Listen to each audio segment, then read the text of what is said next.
podcast is part of the Sports Social Podcast Network. Thanks for choosing this free Anfield Index podcast. If you'd prefer to listen to this or any of our other shows without adverts, then now's the time to check out Anfield Index Pro. With AI Pro, you can supercharge your entire listening experience. You'll not only get all of our podcasts without the ads, but you'll have them far faster with our quick publish feature available exclusively for subscribers. AI Pro also puts you in the heart of our sound studio, with an option to listen to many of our shows live and interact with the podcasters in real time as the shows are recording. Upgrading couldn't be easier. AI Pro is available on all popular podcast platforms, and we have our own apps for Apple and Android. Just head on over to AnfieldIndexPro.com and get started today. Hello and welcome to the Daily Red, your lunchtime catch-up. It's actually the evening time, but your evening, lunchtime kind of thing, catch-up on all things Liverpool FC on a Thursday on which we face Sparta Prague in the second leg of the round of 16 for the Europa League. Liverpool 5-1 up, obviously, from the first leg and looking a pretty good bet to see our way into the quarterfinals, which would be very, very nice for us. Apologies for the late pod, but myself and Trev were recording multiple episodes of Buzz, and as is our way, we spent the better part of 5 hours recording a shade under 3 hours worth of content and then waffling for the rest. But it was a tremendous way to spend the day with a very good man. So, Liverpool tonight. Obviously, we're basically through. Like, we all view us as basically being through. So you can put us into the quarterfinal draw, which will be held tomorrow at 1 o'clock Central European time, which I think is noon. Is it noon or 11 UK time? I can't remember. But either way, I think it's 11. I think it's 11 a.m. UK time. It's neither here nor there. Other teams you can probably pencil in to the last 8. Marseille, they're 4-0 up on Villarreal. Roma, they're 4-0 up on Brighton. Milan, they're 4-2 up on Slavia Prague. But all the rest of them are pretty well balanced. You've got Benfica, Rangers. You'd make Rangers favourite. At home, having drawn the first leg, you'd make Rangers favourite. West Ham, Freiburg. Freiburg 1 up. I still think West Ham are favourites to get through there. Bayer Leverkusen, Qarabag, 2-2 in the first leg, but the second leg is in Leverkusen, so you'd make them heavy favourites. And then Sporting Atalanta is a really interesting one. Now, Sporting rested a lot of players for the first leg, and I kind of might have been a mistake, but focus for them very much is on winning the league. So that's kind of where the logic there was. But I still think they might have enough to overcome Atalanta away from home tonight. But given Atalanta are home, you'd give them the favourite tag. So us, Marseille, Roma, Rangers, West Ham, Atalanta, Milan, and Leverkusen. The only one you'd probably like to avoid is Leverkusen. Now, the ties for that will be played on the 11th and 18th of April. So what that means in terms of our schedule is that we will play Manchester United away on the 7th, then the first leg of the Europa League quarterfinal. Then we'll play Crystal Palace home, which is favourable. Then the second leg of said Europa League. And then we're away to Fulham. And that'll have to be a Sunday kickoff now. That'll be the 21st. So that's pretty favourable. Off the back of United into that first leg, favourable Premier League game, then the second leg, and another not easy but still favourable Premier League tie. The semi-finals then are the 2nd and 9th of May. Now that's a little bit tougher because we play West Ham away, then the first leg of the semi-final, assuming we get there, then Spurs home, which is tough, then the second leg, and then Villa away, which will now be the 12th of May. Like, that is tough. Then obviously we'd have Wolves in our last league game, and then the final is to be the 22nd of May, which is 3 days after that Wolves game. And then obviously if we get to the FA Cup final, that's a couple of days after that as well. So it could be very, very hectic. You would have no fear of Marseille. You wouldn't have much fear of Roma. You'd have no fear of Rangers. We know we're better than West Ham. I wouldn't have any fear really of Atalanta. Sporting could be tricky, but I still think we beat them fairly comfortably. Milan wouldn't concern me at all. Leverkusen is the only one. It's the only one I look at and I think on their day they could beat us. But the last 3 games haven't been all that impressive. So maybe they're just starting to even out a little bit. They're still, I think, going to win the league comfortably. They're 10 points clear with 9 games to go. But they're not performing at the same extraordinary level they were early in the season. You might prefer them over 2 legs than in a one-off final, because at least if something goes wrong in one leg, you have the second one to correct it. In a one-off game, they are good enough to beat us. They're well set up and well drilled. They play a very attractive brand of football for the most part. Sometimes it can get a little bit boring, like a lot of the Spanish coaches of this era, the Guardiola school of thought. There can be times when it's a bit boring, but when Leverkusen click and they hum, they're great to watch. But this competition has broken quite well for us. We just need to avoid catastrophe tonight, be in the draw for tomorrow. And then we can park it and put it away. And the draw tomorrow will actually tell us who we would play in the semi-final as well. So we would know what our path to the final would be. So that's good for people that want to maybe plan to go to the aways. You'd know what city you might be going to for the semi, should we get through, and you can book a hotel without getting absolutely price gouged. On This is Anfield, how 4 transfers in 12 months transformed Liverpool FC as Reds have invested in goal difference. And the transfers are Mo coming in, Virgil coming in, Coutinho leaving, and then Alisson coming in.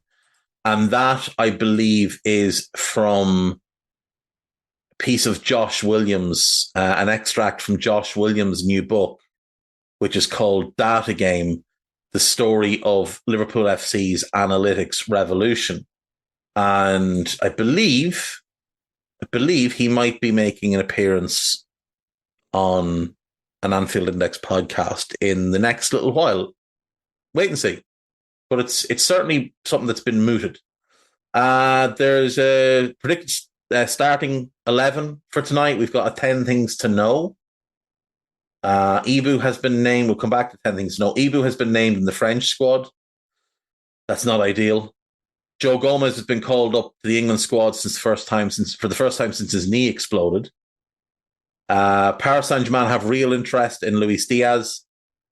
I would sell him if we were offered like 60 million, 65 million.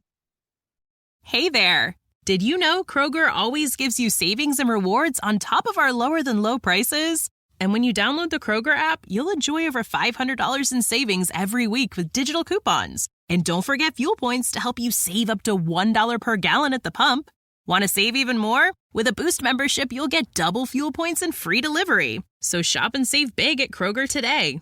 Kroger, fresh for everyone. Savings may vary by state. Restrictions apply. See site for details.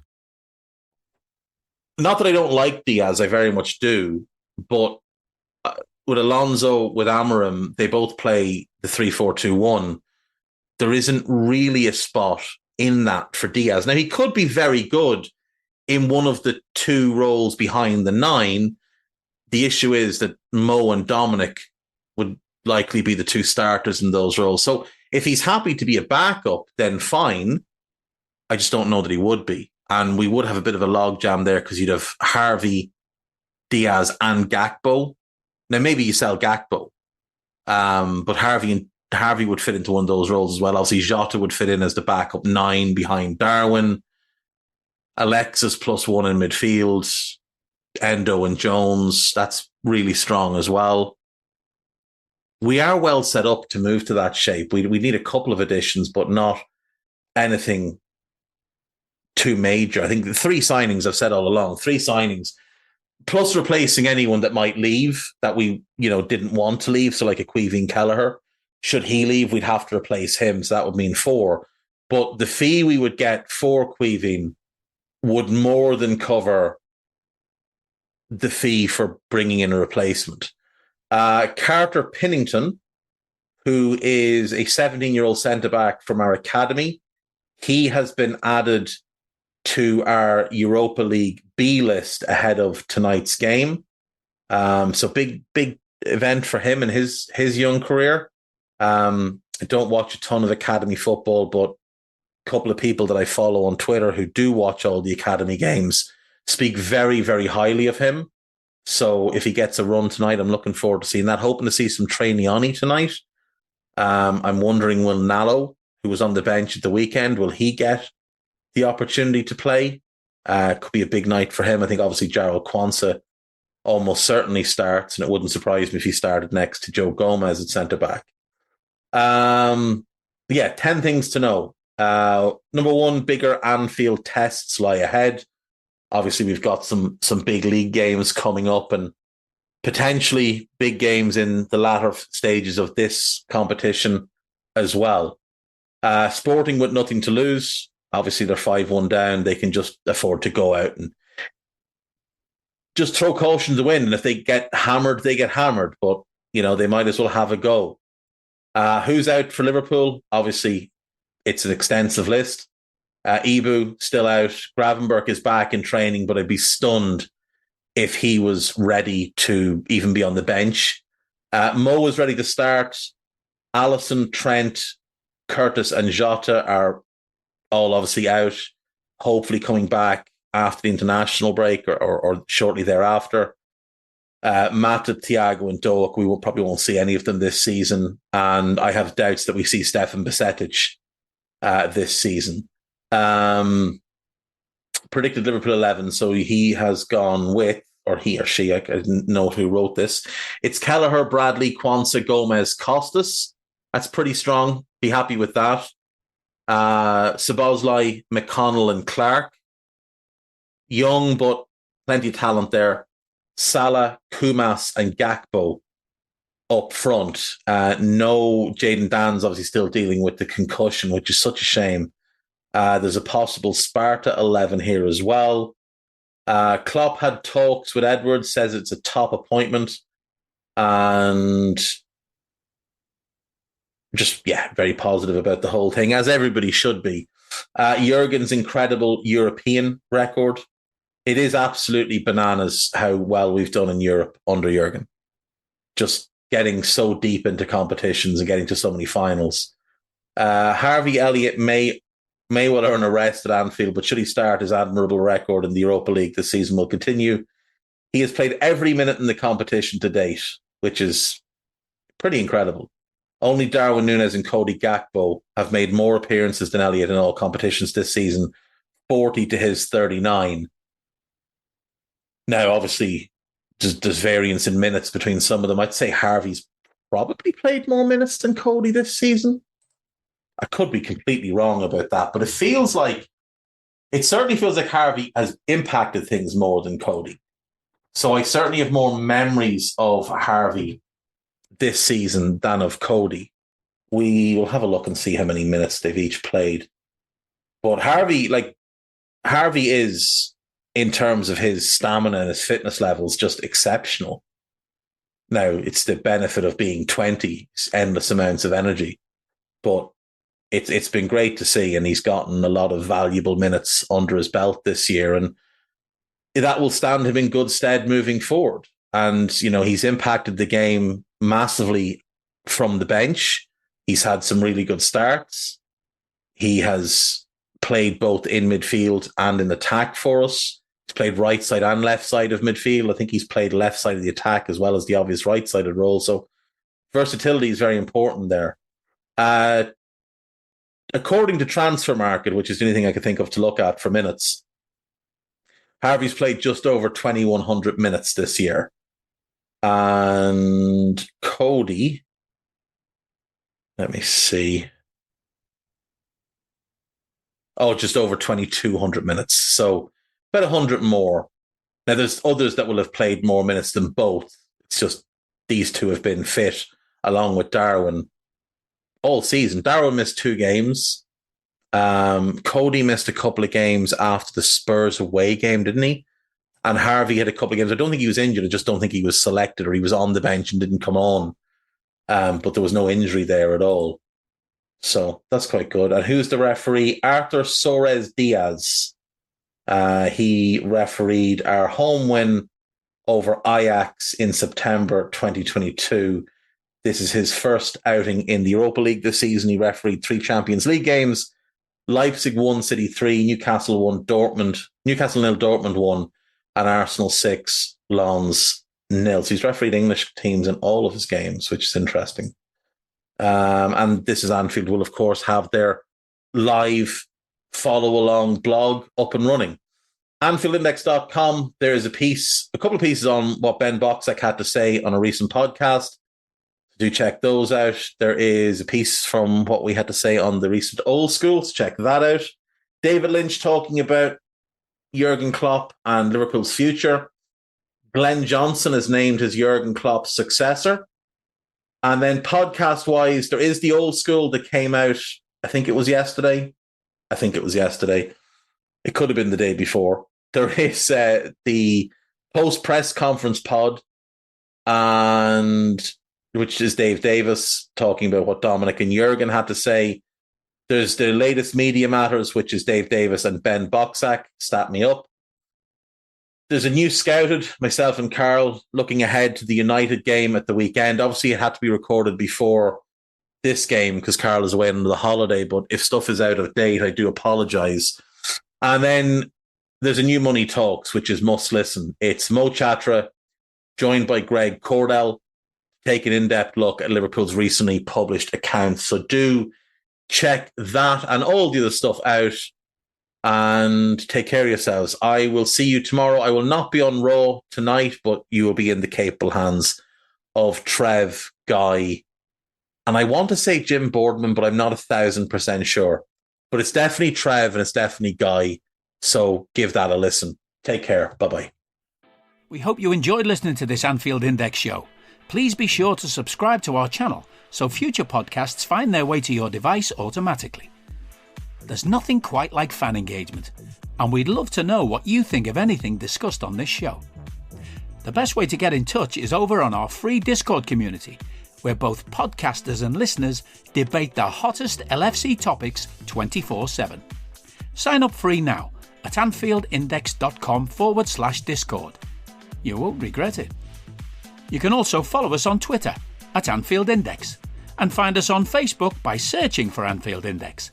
Oh, and before you go, we'd love it if you could leave us a 5-star review on your favourite podcast app. It only takes a couple of seconds, and it means the world to the people who create these free shows. Sports Social Podcast Network.